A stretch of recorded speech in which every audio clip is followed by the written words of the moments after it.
Во Библијата имаме две посланија напишани од апостол Петар. И ако отворите во првото послание на Петар и го прочитаме првиот дел од него, пишува вака: Петар, апостол на Исус Христос. Толку. Ајде денес да видиме кој е тој Петар. Ова писмо е напишано кога Нерон започнува со прогонството на христијаните. И затоа во ова послание се зборува многу за страдањето и како да се справиме со него. Например, во 3 глава 13 до 17 стих вели: кој ќе ви направи зло ако правите добро? Но ако и страдате за правда, блажени сте. Не плашете се од она од што тие се плашат и не бојте се. Туку Господ Бог почитувајте го во срцата своји. А бидете секогаш подготвени со кротост и страхопочит за одговор на секого кој од вас ќе побара сметка за вашата надеж. Имајте чиста совест, да со тоа што ве напаѓаат како злосторници, да се посрамат тие што ве кудат поради вашиот добар живот во Христос. Зашто ако и е угодно на Божјата волја, подобро е да страдате правејќи добро, отколку вршејќи лошо. Понатаму, во ова послание, Петар дава едно ветување. Ствари Бог преку Петар во 5:10. А Бог на секоја благодат, кој ве повика за својата вечна слава во Исус Христос, сам, по вашето кратко страдање, да ве усоврши, укрепи и направи непоколебливи. Значи, нагласката на ова прво послание е да им каже на верните дека можат да имаат победнички живот среде прогонства. Како да живеат без да се разочараат, без да се колебаат во верата, без да се огорчат, без да ги мразат тие кои ги прогонуваат. Да сватат дека имаат надеж и таа надеж ја имаат заради ветувањето на Бог по Христос. Но што е тоа во што е ползата од страдањето? Во 1 глава 7 стих Петар продолжува: та вашата вера е испитана да излезе подрагоцена од нетрајното злато, кое сепак се испробува преку оган, за пофалба и чест и слава кога ќе се појави Исус Христос. Или пак во 2 глава 12 стих: однесувајте се достојно меѓу незнабожците, па тие кога ве напаѓаат како злотвори, штом ќе ги видат вашите добри дела, да го прослават Бога во денот на посетата. Апостолот Петар во ова послание не ветува некој лесен живот, туку ветува живот кој е неизмерно подобар во иднината. Ама кој е овој Петар? Ајде денеска да го погледнеме него. Знаеме дека имаше 12 апостоли и тие се набројани 4 пати во Новиот Завет. Во Матеј, во Марко, во Лука и во Дела апостолски. И во сите од тие листи Петар е прв. Тој беше водач на 12. Апостолите беа луѓе повикани од самиот Христос. Во Јован 15 Исус вели: не ме избравте вие мене, туку јас ви избрав вас. Тие беа избрани за да одат и да го проповедаат Евангелието. Тие беа сведоци на воскресението и беа првите кои на сите им проповедаа за тоа.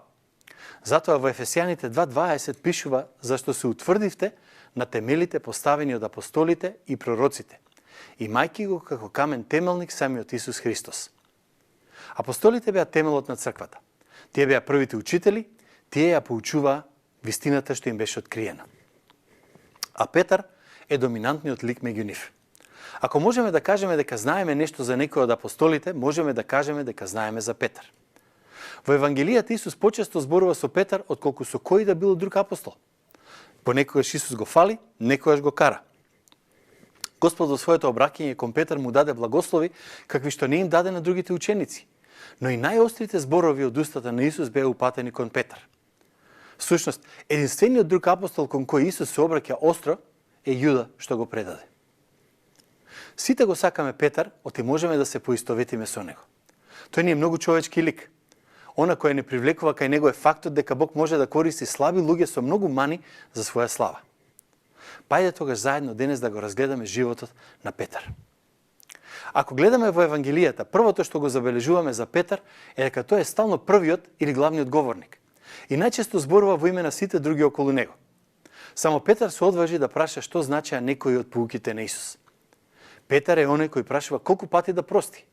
Тој прашува каква ни е наградата што се оставивме и тргнавме по тебе. Петар прашува што е значењето на исушената смоква.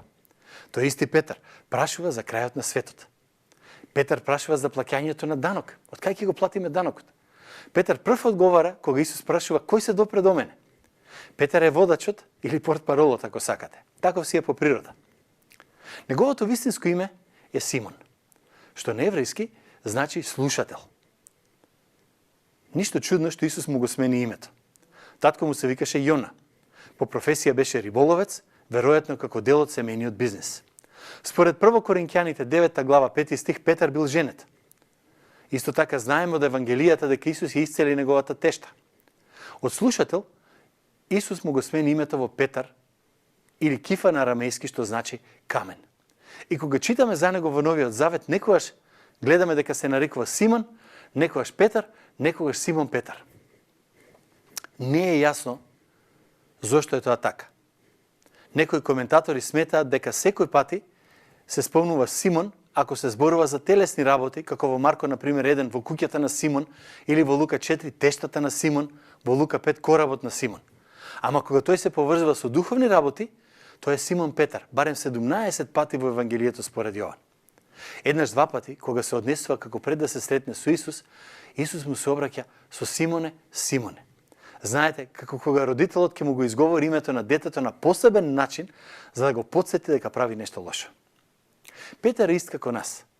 И тоа е всушност реалноста, дека сме луѓе, имаме слаби и силни страни, дури и откако Исус ке не смени. Има многу случаи каде Петар е во главната улога, ама јас сакам денеска да спомнам само неколку.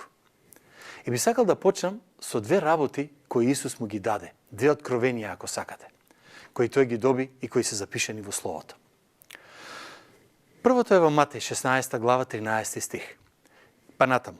И кога дојде Исус во областа на Кесарија Филипова, ги праша учениците своји и рече: "Што велат луѓето? Кој е синот човечки?" Тие одговорија: "Едни дека е Јован Крстител, други дека е Илија, а некои дека е Еремија или дека е еден од пророците." А тој им рече: "А вие што мислите? Кој сум јас?" Симон Петар одговори и рече: "Ти си Христос, синот на живиот Бог." Тогаш Исус му одговори и рече: "Блажен си ти, Симоне, сине Јонин, зашто тело и крв не ти го открија тоа, туку мојот Отец кој е на небесата." Ова е првото откровение.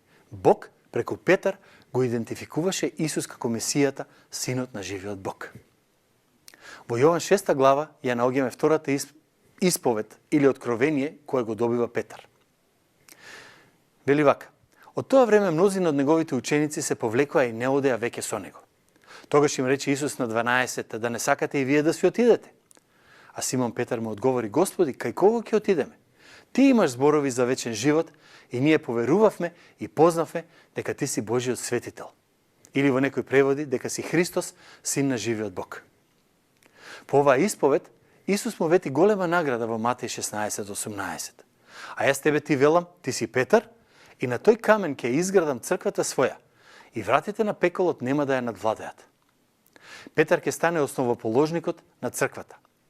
И ова е навистина голема чест за некој кој почнал како обичен риболовец. Големи откровенија, големи награди, ама и големи грешки. Ако видите од 21 стих па натаму, од тогаш почна Исус на своите ученици да им открива дека тој треба да отиде во Ерусалим и да пострада многу од старешините, првосвештениците и книжниците и да биде убиен. И на третиот ден да воскресне. А Петар го повлече настрана, почна да му говори зборувајќи: "Биди милостив кон себе, Господи, тоа со тебе нема да се случи." Но тој се заврти и му рече на Петар: "Бега од мене, Сатано. Ти си ми соблазна, зашто мислиш не за оно што е Божјо, туку за оно што е човечко."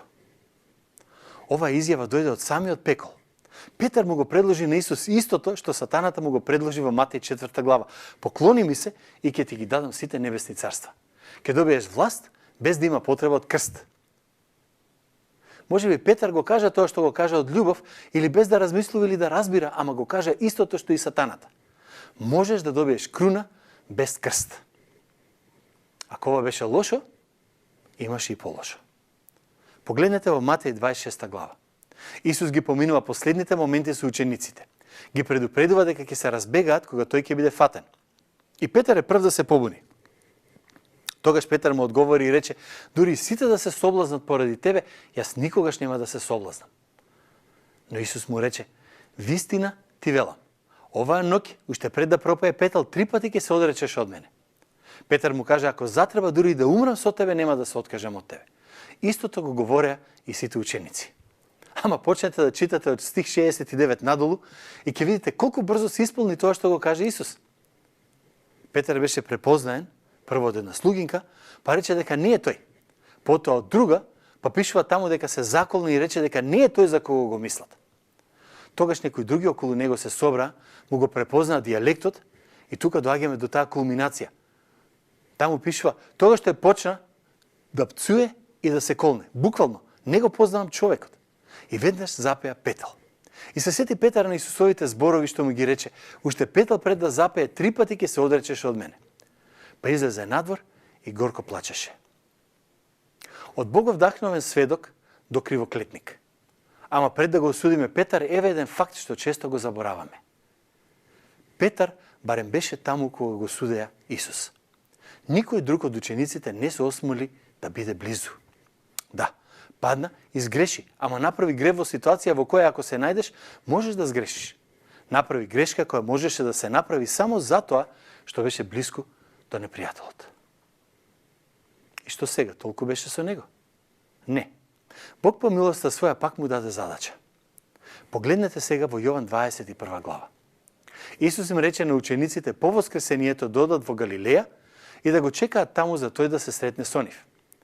Петар не го направи тоа. Се врати, читаме на стариот занает, риболовот. И така пишува на почетокот на главата. Ама на појадокот тоа утро читаме. Ако го завршија со јадењето, Исус му рече на Симон Петар: Симоне Јонин, ме љубиш ли повеќе отколку овие? Подобар превод е ме љубиш ли повеќе отколку што ги сакаш овие работи? Се мисли на риболовот, сигурноста што тој ти ја носи. И ако така го читаме текстот, можеме да замислиме што размислува Петар. Јас ја оплескав за време на судењето. Не сум достоен да сум веќе апостол.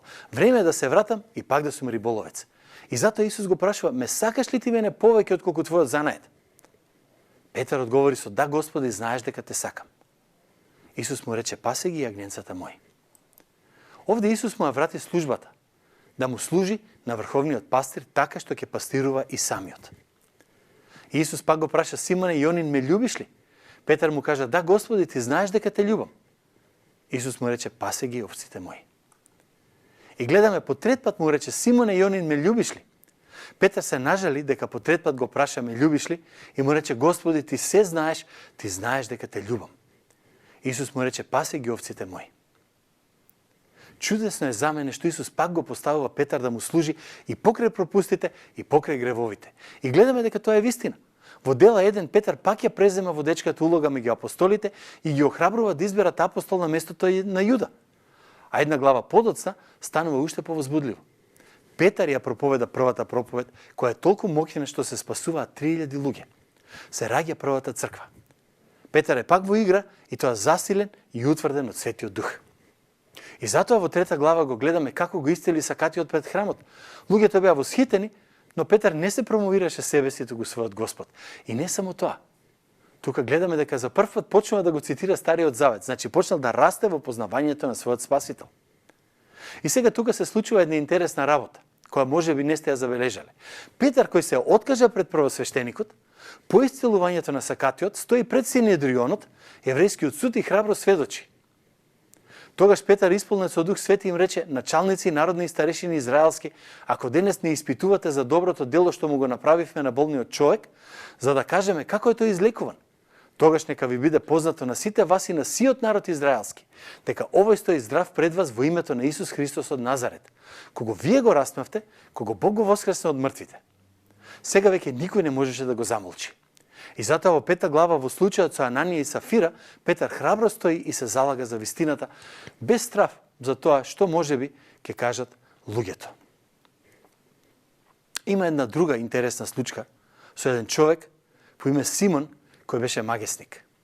Во 8 глава од Дела на апостолите, Петар повторно е оној кој се соочува со него. Ајде да прочитаме што се случи и да забележиме нешто многу исклучително. 8 глава од 18 до 19 стих. А Симон, кога виде дека Духот Свети се дава со полагање раце од апостолите, им донесе пари и им рече: дајте ми ја и мене таа власт, та над кого и да ги положам рацете, да го прими Духот Свети. Но Петар му рече: среброто твое нека загине заедно со тебе, зашто помисли дека дарот Божи може да се стекне со пари. Ти немаш дел, ниту право на таа работа, бидејќи срцето твое не е право пред Бога. Туку покај се за оваа зла намера и помоли му се на Бога за да ти се прости помислата на срцето твое. Бидејќи те гледам дека си исполнет со горчлива жолчка и во окови на беззаконие. Забележете како му се обраќа Петар, како самиот Исус што би се поставил во таква ситуација. Петар е еден од неколкуте луѓе во Новиот Завет кој подигнал некого од мртвите. Во дела 9 во Јопа Петар е заобиколен од локалните верници кои тажат и плачат за срна која се разболела и умрела. Па читаме: Петар, откако ги истера сите надвор, падна на колена, се помоли, па се сврте кон мртвото тело и рече: Тавита, стани. И таа ги отвори очите своји, го погледна Петар и седна. А Петар тогаш и подаде рака и ја подигна. Тогаш ги повика светиите и вдовиците и им ја предаде жива. И ова се разгласи по цела Јопа и мнозина поверуваа во Господ. Повторно гледаме како Петар практикува моќ дадена од Исус и го копира примерот на Исус. Господ Исус покажа многу повеќе сочувство, но и предзнаење за тоа што Петар ќе го прави подоцна во службата. Зарем не е неверојатно што Исус го тера Петар да оди кај неевреите и да биде прв што ќе им зборува за Евангелието и спасението? Кога во 10 глава од Дела на апостолите Петар оди кај Корнелиј, тоа е револуција. И Бог преку ученикот на кој најмалку можеме да се надеваме, го започна делото на ширење на Словото меѓу сите народи на светот. Но да не мислиме дека сето ова се случи во вакуум. Дека Исус му прости на Петар и овој од нигде никаде одеднаш научи се што треба да знае и да го исполни Божиот план. Ајде да ве потсетам на некои лекции кои Петар ги научи додека Исус беше на земјата. Во Матеј 17 глава при преобразувањето, Исус го научи Петар да биде подчинет. Во Јован 18, кога го фаќаат Исус и кога Петар сака да го брани со оружје, Исус го научи да се воздржува. Во Јован 13, на последната вечера, Исус го научи на понизност. Во Матеј 18 го научи да простува. 70 пати по 7 вели. Во Јован 21 глава го научи да го љуби Бог. Петре, ме сакаш ли? Се сеќавате на тоа? Значи Исус го подготвуваше цело време за тоа дека ќе треба да е храбар и да го подготви за неверојатната служба која после тој ја имаше откако се роди црквата. И затоа во двете посланија, што Петар ги напишал во првото и второто, тој пишува за подчинувањето, за воздржувањето, за понизноста, за простувањето, за жртвувањето, за љубовта, за верата, за славата. Пишува и за тоа дека треба водачите да пастируваат со стадата. Господ не му кажа паси ги овците мои, а Петар тоа го пренесе и на нас денес. И сакам на крајот од овој кус осврт на животот на Петар да се задржам на еден интересен текст кој некои го толкуваат надвор од библиските норми. Во Матеј 16 глава 19 и 20 стих читаме: А јас тебе ти велам, ти си Петар и на тој камен ќе изградам црквата своја и вратите на пеколот нема да ја надвладеат. И ќе ти ги дадам клучевите од небесното царство. И што ќе сврзеш на земјата, ќе биде сврзано на небесата.